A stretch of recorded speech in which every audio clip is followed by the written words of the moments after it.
اور نفس جو ہے، نفس برائیوں کی طرف بلانے والا، عیاشی کی دعوت دینے والا، موج مستی کرانے والا اور اپنے آپ کو تباہ کروانے والا۔ اچھے بھلے نوجوان، 25 سال کی کڑیل جوانی ہے، کون ہے جو انہیں نشے کے اڈے پر لے جاتا ہے؟ کون ہے جو ان کو تباہ و برباد کرتا ہے؟ نوجوان کو اچھی طرح سے معلوم ہے کہ میں کوکین، افیون، ہیروئن لوں گا تو میرے جسم کے ساتھ کیا ہوگا، اسے معلوم ہے، لیکن اس کے باوجود عیاشی کروانا یہ نفس کی عادت ہے۔ کسی کے اوپر نفس غالب آتا ہے، کسی کے اوپر عقل غالب آتی ہے۔ عقل جس کے اوپر غالب آ گئی وہ اچھا آدمی ہے، نفس جس کے اوپر غالب آ گیا وہ شیطان کا پجاری ہو گیا، نفس کی سننے والا۔ اب یہ دونوں جو چیزیں ہیں میں بتاتا ہوں آپ کو۔ روایت میں ملتا ہے کہ جب اللہ نے عقل کو بھی پیدا کیا اور نفس کو بھی پیدا کیا تو اپنے سامنے حاضر کیا، عقل سے پوچھا کہ اے عقل بتا میں کون ہوں اور تو کون ہے؟ عقل نے کہا یا ربی انا عبدک وانت ربی، اے اللہ میں تیرا بندہ ہوں اور تو میرا رب ہے۔ عقل نے کیا کہا؟ میں تیرا بندہ ہوں اور تو میرا رب ہے۔ اللہ نے عزت سے نوازا، اقرار کیا نا بندہ ہونے کا، عقل نے اقرار کیا۔ پھر نفس کو بلایا، نفس سے پوچھا بتا میں کون ہوں اور تو کون ہے؟ نفس نے کہا انت انت انا انا، تو ہے میں ہوں۔ یہ غرور تھا نفس کے اندر، یہ گھمنڈ تھا نفس کے اندر کہ میں ہوں۔ نفس جس کے اندر غالب آتا ہے وہ آج بھی یہی کرتا ہے، میں ہوں، کسی کے سامنے کیا جھکنا ہے۔ تو حکم ہوا کہ اس نفس کو 100 سال جلایا جائے۔ 100 سال جلایا گیا، اس کو عذاب دیا گیا نفس کو۔ 100 سال بھگتنے کے بعد، آگ کی تپش بھگتنے کے بعد اسے پھر لایا گیا نفس کو۔ اللہ تعالیٰ نے پوچھا اے نفس بتا میں کون ہوں اور تو کون ہے؟ نفس نے کہا انت انت انا انا، تو ہے میں ہوں۔ غرور نہیں ٹوٹا، گھمنڈ نہیں ٹوٹا۔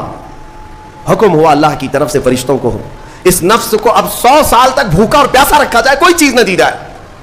اسے سخت سزا دی گئی، بھوک اور پیاس کی نفس کو کوئی چیز نہیں دی گئی۔ 100 سال کے بعد پھر اس کو حاضر کیا گیا، پوچھا گیا بتا کون ہوں میں؟ نفس نے کہا اے اللہ تو میرا خدا ہے، میں تیرا بندہ ہوں۔ فرمایا بزرگوں نے کہ نفس کو اگر کوئی جھکا سکتا ہے تو وہ بھوک ہے، اسی لیے مولا نے رمضان کے روزے تم پر فرض فرمایا۔ نفس کو جھکا سکتے ہو، نفس کو کنٹرول میں لا سکتے ہو تو بھوک کے ذریعے سے۔ ہاں یہ بھوک اور پیاس یوں ہی نہیں دی گئی ہے۔ دنیا اگر سمجھتی ہو کہ مسلمانوں کو یہ بھوکا اور پیاسا رکھوایا جا رہا ہے تو انہیں کیا خبر ہے کہ روح کسے کہتے ہیں، نفس کسے کہتے ہیں؟ جو آلریڈی غلاظت میں پڑے ہوئے انہیں کیا سمجھ ہے؟ لیکن الحمدللہ ہمارا تصور ہے آخرت کا، ہمارے ہاں تصور ہے جنت کا، ہمارے ہاں تصور ہے جہنم کا، اللہ کی بارگاہ میں حساب کا۔ اس لیے ضروری یہ بن پڑتا ہے کہ ہم اپنی دنیا میں ہی اصلاح کریں۔ میرے عزیزوں، اس نفس کی جو تباہ کاریاں ہیں اس سے بچنا ہر نوجوان کے لیے ضروری ہے۔ تم روزوں کو ہلکے میں مت لو۔ اس سے پہلے بھی میں کہا کرتا تھا، آج پھر سے میں ریپیٹ آپ کے سامنے کہتا ہوں، مسلمان کے لیے روزے جو فرض کیے گئے آپشنلی نہیں ہے میرے عزیز، یہ آپشنلی نہیں ہے، اختیاری نہیں ہے، جسے چاہے وہ رکھے جسے چاہے وہ چھوڑے۔ ہاں ہمارے ہاں معاشرہ ایسے ہی ہے نا، ہاں صبح اٹھ کر کے لوگ پوچھتے رہتے ہیں روزہ ہے، روزہ ہے، کیوں پوچھ رہے ہو روزہ ہے؟ مسلمان ہے تو روزہ فرض ہے، روزہ فرض ہے۔ اگر میں آپ کو پوچھوں اچھا لگے گا؟ انسان ہو اچھا لگے گا، سامنے دکھ تو رہا ہے انسان ہے، پھر کیا پوچھنا ہے؟ مسلمان کے لیے روزہ ایسا ضروری ہے جیسے اس کے لیے انسان ہونا ضروری ہے۔ وہ روزے چھوڑتا کیوں؟ ہاں چند ہی چیزیں ہیں جہاں تخفیف دی گئی ہے شریعت میں، وہ سفر ہے یا مرض ہے، ایسا مرض کہ جس سے وہ نہیں برداشت کر پاتا، اس میں اللہ تعالیٰ نے اسے چھوٹ دی ہے، رخصت دی ہے، یا حاملہ عورت ہے، یا دودھ پلانے والی عورت ہے، یا پھر اب بہت سارے لوگ ایسے ہیں جو ہٹے کٹے ہیں، تندرست ہیں، توانا ہیں، روزے چھوڑے ہوئے ہیں۔ میرے عزیز، سب ہونے کے بعد اگر روزہ چھوڑنے کی کسی کو رخصت ہے نا تو وہ صرف ان عورتوں کو جن کی ماہواری آتی ہے مہینے میں یا بچے کے بعد، حیض و نفاس والی عورتوں کے لیے روزہ نہیں ہے۔ تو میں ان لوگوں سے پوچھتا ہوں کیا تمہاری بھی ایسی کیفیت ہے جو تم روزہ چھوڑے گھوم رہے ہو؟ ناپاک ہو؟ ناپاکی آئی ہے؟ نہیں ہے تو پھر کیوں روزہ چھوڑتے ہو؟ ایک روزے کو چھوڑنے کی سزا حدیث میں بتائی گئی 900 سال دوزخ میں رکھا جائے گا۔ 900 سال۔ اب کیلکولیٹ کرو، اگر تمہاری زندگی کے روزے قضا ہیں تو کتنے 100 سال جائیں گے۔ اس لیے میرے عزیزو، جب تک طاقت ہے روزے فی الحال کے رکھو ہی رکھو، اگر پیچھے کے چھوٹے ہیں تو اسے بھی پہلے کمپلیٹ کر لو، ورنہ قیامت کے دن کی سزائیں نہیں برداشت کر پاؤ گے، بھگت نہیں پاؤ گے۔ یہ ہم جو بار بار کہتے ہیں آپ کے روزہ رکھنے سے میرا کیا ہے، ہم تنبیہ صرف اس لیے کرتے ہیں کہ قیامت کے دن اللہ تعالیٰ کے عذاب میں گرفتار نہ ہو جاؤ، عذاب میں گرفتار نہ ہو جاؤ۔ اور ہمارے بزرگوں نے ہمیں تعلیم دی ہے کہ اللہ تعالیٰ جب 11 مہینے کھلاتا پلاتا ہے اور وہی مولا ایک مہینہ اگر حکم دے تو یہ کس قدر بندے کی ناانصافی ہے کہ اپنے مولا کے حکم کو پیٹ پیچھے ڈالتا ہے اور پھر کھاتا پیتا رہتا ہے. کیا اسے اپنے رحمان کی رضا کی اتنی بھی فکر نہیں ہے کہ یہ میرے مولا کی رضا ہے روزہ؟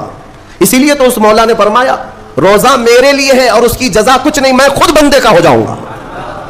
الصوم لی وانا اجزا بہ، اور ایک حدیث میں عجزی بھی پڑھا گیا، یعنی روزہ میرے لیے ہے اور میں ہی اس کی جزا ہوں، میں ہی اس کی جزا ہوں.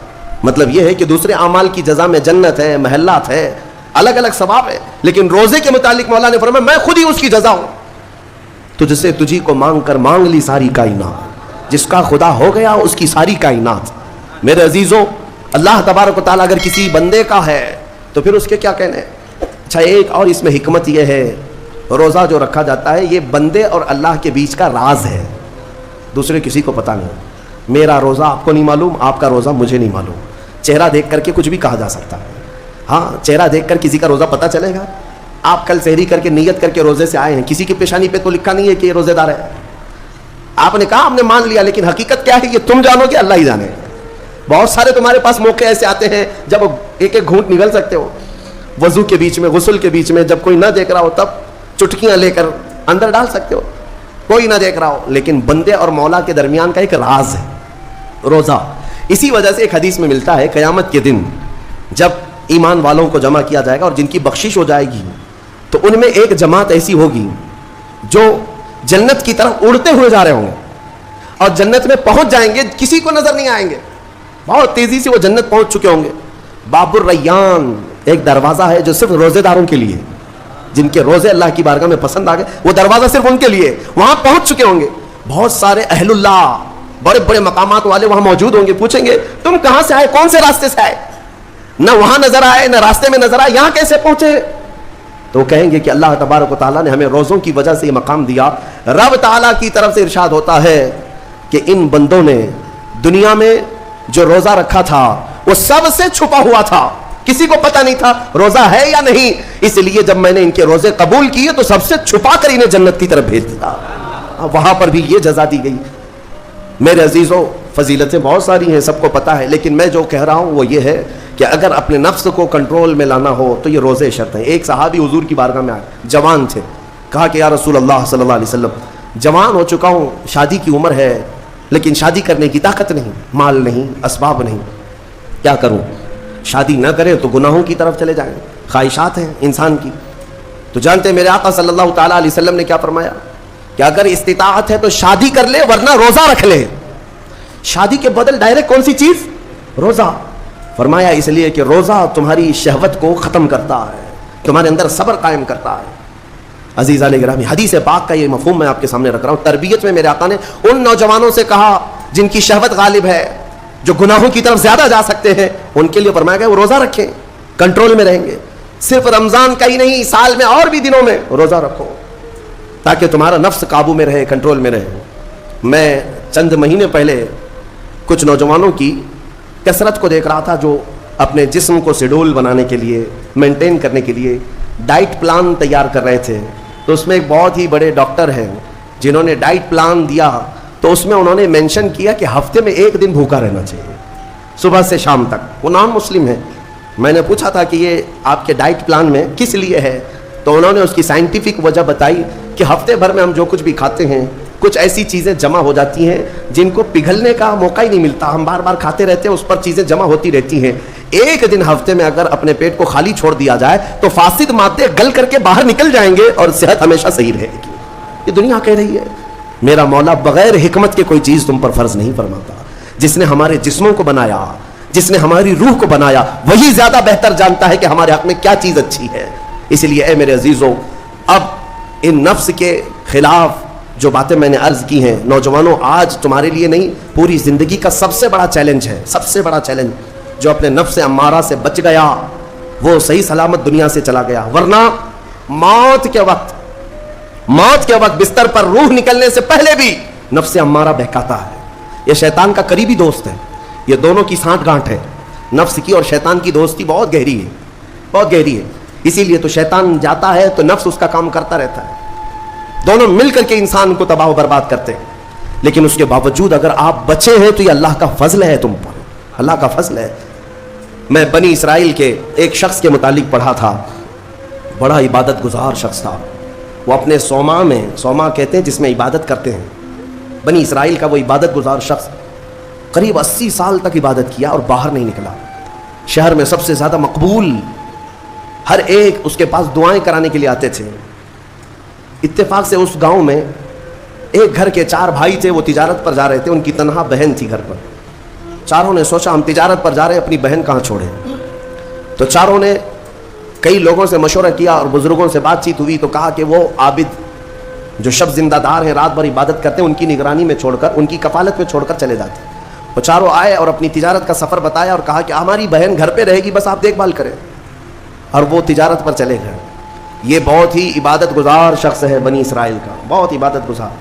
چند دن گزرے تھے کہ نفس نے یہ باتیں باہر لانی شروع کی کہ پتہ نہیں وہ خاتون اندر اکیلی کیا کرتی ہوگی، بھائی بھی نہیں، ماں باپ بھی نہیں.